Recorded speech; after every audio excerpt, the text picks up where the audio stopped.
সত্যিই কি আপনি চীনে উচ্চশিক্ষার জন্য এলিজেবল? এলিজেবল বলতে কি শুধু যোগ্য বা যোগ্যতা বোঝায়, নাকি এর বাইরে অন্য কিছু? কোন ভিত্তি বিবেচনায় বুঝবেন আপনি চীনে উচ্চশিক্ষার জন্য এলিজেবল? কিভাবে পরিমাপ করবেন আপনার যোগ্যতার মাপকাঠি? আজকে এই বিষয়টা নিয়ে এই ভিডিওতে আলোচনা করব। আসসালামু আলাইকুম, আমি নয়ন আহমেদ, ইঞ্জিনিয়ার, হযরত শাহজালাল আন্তর্জাতিক বিমানবন্দর, টার্মিনাল 3 এক্সপেনশন। আমি যদি বলি এলিজেবল কি, আপনি বলবেন এলিজেবল মানেই হচ্ছে যোগ্যতা। কারণ আপনার একটা শিক্ষাগত যোগ্যতা রয়েছে, আপনি A level O level complete করেছেন, আপনি স্নাতক কমপ্লিট করেছেন, পরবর্তী ধাপটা আপনি উচ্চশিক্ষার জন্য দেশের বাইরে কমপ্লিট করতে চান, তার মানে আপনি এলিজেবল। আমি যদি বলি এলিজেবল কি, আপনি বলবেন ভাষাগত যোগ্যতা রয়েছে আপনার, আপনি কোনো একটা ইংলিশ প্রফিসিয়েন্সি কমপ্লিট করেছেন, আপনার ভাষাগত যোগ্যতা রয়েছে, তার মানে আপনি চায়নাতে উচ্চশিক্ষার জন্য এলিজেবল। আর পরে যদি আমি বলি এলিজেবল বলতে কী বোঝায়, আপনি বলবেন আমার ফাইন্যান্সিয়াল সাপোর্ট রয়েছে, আমার ফ্যামিলিতে অ্যাকাউন্টে এত টাকা আছে, সো এটা নিয়ে কোনো প্রবলেম নাই, আমি এলিজেবল। আসলে কি শুধুমাত্র এইগুলোই এলিজিবিলিটি বোঝায়? যখন আপনার একটা শিক্ষাগত যোগ্যতা রয়েছে, আপনার ভাষাগত যোগ্যতা রয়েছে, আপনার ফাইন্যান্সিয়াল সাপোর্ট রয়েছে, তার মানে আপনি এলিজেবল হয়ে গেলেন? আমার দিক থেকে আমি যদি বলি, খুব স্পষ্ট ভাষায় বলবো, আসলে এইগুলোই এলিজিবিলিটি না। কারণ এইগুলা কম বেশ সবারই থাকে, কিন্তু তাই বলে সবাই উচ্চশিক্ষার জন্য দেশের বাইরে যায় না। এলিজিবিলিটি কীভাবে প্রমাণ হয়? আমাদের সবচেয়ে বড় প্রবলেম হচ্ছে, আমরা যখন চিন্তা করি দেশের বাইরে হচ্ছে উচ্চশিক্ষার জন্য যাব, তখন প্রথমে আমরা যে ভুলটা করি, আমরা অনলাইনে যাই, top 10 university in China, top 5 university in China. এখন টপ ইউনিভার্সিটিগুলো আমাকে হচ্ছে গুগল সাজেস্ট করে, আমি ওগুলো দেখেই হুমড়ি খেয়ে পড়ি। অমুক কী বলছে, তমুক কী বলছে, অমুক ভাই কোথায় গেছে, তমুক ভাই কোথায় গেছে, আমরা এইগুলোর উপরে বেশি ডিপেন্ডেন্ট। কিন্তু আমাদের যে শুধুমাত্র আমরা গুগলে আমাদের স্বপ্নটা সার্চ করি, সেই স্বপ্নটা কিভাবে বাস্তবায়ন হবে, আমার এলিজিবিলিটি কী, আমি কিভাবে আমার যোগ্যতা অর্জন করব, সেটা কখনো সার্চ করি না। যার জন্যই আমাদের মধ্যে বিপত্তিটা ঘটে।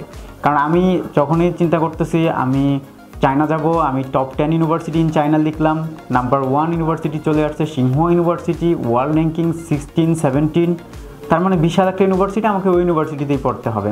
বিভিন্ন রকমভাবে আমি এটাকে এক্সপোজ করা শুরু করলাম, আমার ফ্রেন্ডদের সাথে বলতেছি, হ্যাঁ আমি চায়না চলে যাচ্ছি, সিংহোয়া ইউনিভার্সিটিতে আমি যাব, আমি আমার ফ্যামিলিকে জানাচ্ছি, আমি আমার অমুক আঙ্কেলকে জানাচ্ছি, তমুক আঙ্কেলকে জানাচ্ছি, আমি আমার পছন্দের মানুষটাকে পর্যন্ত জানাচ্ছি, জানায় আমি একটা পুরো ড্রিম ক্রিয়েট করে ফেলছি, একটা স্বপ্ন ক্রিয়েট করে ফেলছি।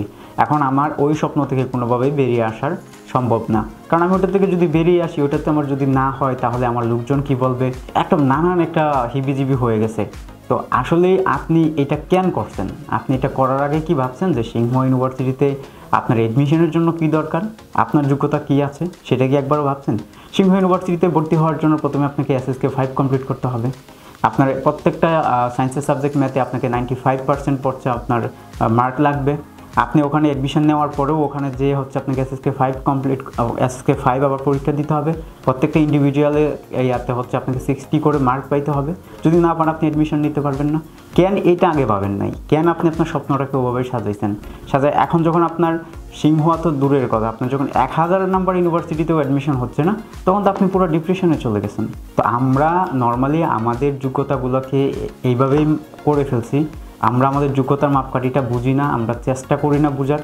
তো এই যে বিষয়গুলো আমরা ক্রিয়েট করি, পরবর্তীতে এটা আমাদের জন্য খুবই একটা বড় রকমের ধাক্কার সম্মুখীন আমাদেরকে হইতে হয়। আমরা অনেকেই তো ফাইল গুছায় নিয়ে বসে থাকি, আমার এক্সট্রা কারিকুলাম অ্যাক্টিভিটিস রয়েছে, IELTS করে ফেলছি, আরে চায়না তো কোনো বিষয়ই না, আমি আরও অনেক পরে অ্যাপ্লাই করব, সেপ্টেম্বর তো অনেক দূর, আমি সেপ্টেম্বর ইনটেকে অ্যাপ্লাই করব। কেন? আপনার জন্য কি সবাই বসে আছে? ইউনিভার্সিটিগুলোকে আপনার জন্য বসে আছে যে অমুক এই কমপ্লিট করছে, তমুক সেই কমপ্লিট করছে, তাদেরকে আমরা নিব, এরকমভাবে কি বসে আছে? আপনার চাইতে কম CGPA নিয়ে তো ভালো ভালো স্কলারশিপ নিয়ে ভর্তি হয়ে গেছে, সিট ফিল আপ হয়ে গেছে, এখন আপনাকে ইউনিভার্সিটি দেবে কোত্থেকে, আপনি যতই ভালো করেন না কেন? তো এই বিষয়গুলো আমাদেরকে বুঝতে হবে। আমরা মনে করি আমার কাছে অনেক ফাইন্যান্সিয়াল সাপোর্ট আছে, আমার CGPA অনেক ভালো আছে, আমার হচ্ছে এক্সট্রা কারিকুলাম অ্যাক্টিভিটিস, আমি অমুক অলিম্পিক অর্জন করছি, আমার এই দক্ষতা আছে, সেই দক্ষতা আছে, মানে আমি বিশাল কিছু না। এইভাবে যদি আপনি আপনার যোগ্যতার মাপকাঠি যাচাই করতে যান, এইটা যদি আপনার এবিলিটি বা এলিজিবিলিটি আপনার যোগ্যতা মনে হয়, তাহলে আপনি অনেকটা পিছিয়ে যাবেন। আমি যদি বলি যে যোগ্যতাটা আসলে কিভাবে আপনি ক্রিয়েট করবেন বা কোনটা আসলেই আপনার জন্য যোগ্যতা, সেটার জন্য সঠিক টাইম, সঠিক ইউনিভার্সিটি নির্বাচন, সঠিক স্কলারশিপ, আপনার যোগ্যতা অনুসারে যেটা আপনার জন্য, সেটাকে মেনে নেওয়া। কে কী বললো, কে কোনটা পাইলো, সেটা না। তো এই বিষয়গুলো যদি আপনি মেনে নিতে পারেন বা এই বিষয়গুলোর যদি কাজে লাগিয়ে আপনি কাজ করতে পারেন, ওটাই আপনার জন্য যোগ্যতা।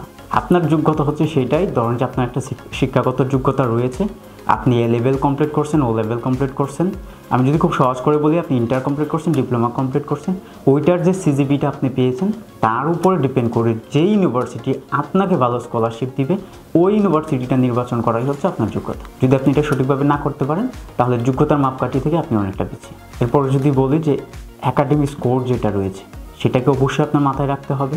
আপনি অনলাইনে অ্যাপ্লিকেশন করেন, যদি না বুঝতে পারেন তাহলে এমন একজনকে সিলেক্ট করা যে সঠিকভাবে 100% সব কিছু জেনে আপনার জন্য অ্যাপ্লাইটা করে দিবে, ওই জিনিসটা বের করতে পারাই আপনার জন্য যোগ্যতার বিষয় বা ওইটাই আপনার এলিজিবিলিটি।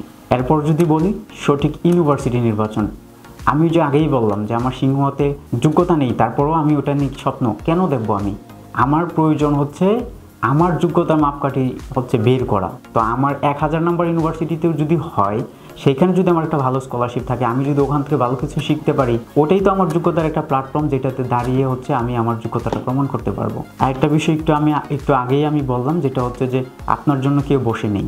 আপনি যদি মনে করেন সেপ্টেম্বর অনেক দূর, জুন জুলাই অ্যাডমিশন নেব, ভুল করতেছেন। একটু ঘাটাঘাটি করেন, দেখেন সেপ্টেম্বর ইনটেকের অ্যাপ্লিকেশনগুলো এখনই শুরু হয়ে গেছে, মানুষ হুমড়ি খেয়ে পড়তেছে, অ্যাপ্লিকেশন করতেছে। আপনি শুধুমাত্র ওখানে বসে থেকে ওই সমস্ত কিছু আপনি গুজগাছ করে বসে থাকবেন, আপনি দিন শেষে অ্যাডমিশন পাবেন না, দেন হচ্ছে আপনি একটা ডিপ্রেশনে চলে যাবেন। এইটা আপনার যোগ্যতা না। আরেকটা বিষয় হচ্ছে ফাইন্যান্সিয়াল সাপোর্ট। আপনার ফাইন্যান্সিয়াল সাপোর্ট যদি থাকে ভালো, যদি না থাকে সেটাও আপনাকে ক্রিয়েট করতে হবে।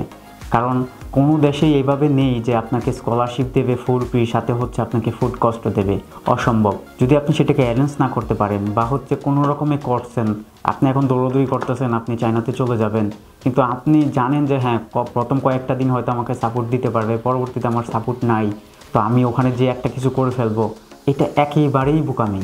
এইটাকে যোগ্যতা বলে না। আপনি যখনই এই বিষয়টাতে ফেল করবেন, তার মানে আপনাকে মানতে হবে যে আপনার কোনো যোগ্যতাই নেই চায়না যাওয়ার জন্য। আপনাকে মাথায় রাখতে হবে আপনি চায়না গেলে কোনোভাবে 6 মান্থ বা তারও কম সময়, বেশি সময় কিচ্ছু করতে পারবেন না। কারণ চায়না যথেষ্ট পরিমাণে স্কলারশিপ দিয়ে থাকে। কেন দিয়ে থাকে? তারা আপনাকে ইউরোপ বা অন্যান্য দেশের মতো এত কাজের ফ্যাসিলিটি দিতে পারবে না, তাই হচ্ছে আপনার ওই দিকটা কমিয়ে দিয়েছে, যাতে করে আপনার ওই টেনশনটা মাথায় নেওয়া না লাগে, আপনি সঠিকভাবে শুধুমাত্র পড়াশোনা করতে পারেন, চায়নার যে টেকনোলজি রয়েছে সেটা সম্বন্ধে জানতে পারেন, তাদের টেকনোলজি যেটা রয়েছে সেই মার্কেটে যেন আপনি অবদান রাখতে পারেন, আপনি কিছু শিখতে পারেন, তাই তারা এত বেশি স্কলারশিপ দেয়। তো যদি আপনার ফাইন্যান্সিয়াল সাপোর্ট না থাকে, নিজের খাবারের টাকাটা পর্যন্ত না থাকে, যদি মনে করেন ওখানে যে কামাই করে বা একটা কিছু ম্যানেজ করে তারপরে করবেন, আমি বলবো এইটা হচ্ছে আপনার যোগ্যতা না, ওইটাই আপনার যোগ্যতা যদি আপনি এইগুলো ম্যানেজ করে যাইতে পারেন। তো আমরা নর্মালি যোগ্যতা বলতে যে বিষয়গুলো বুঝে থাকি, একাডেমিক সার্টিফিকেট, আইএলটিএসের স্কোর, আমার এই সেই, আমার হচ্ছে এক্সট্রা কারিকুলাম অ্যাক্টিভিটিস, আমি অনেক স্মার্ট, আমি হচ্ছে এম্বাসি ফেস করতে পারবো, এইগুলোর যোগ্যতা না পাই।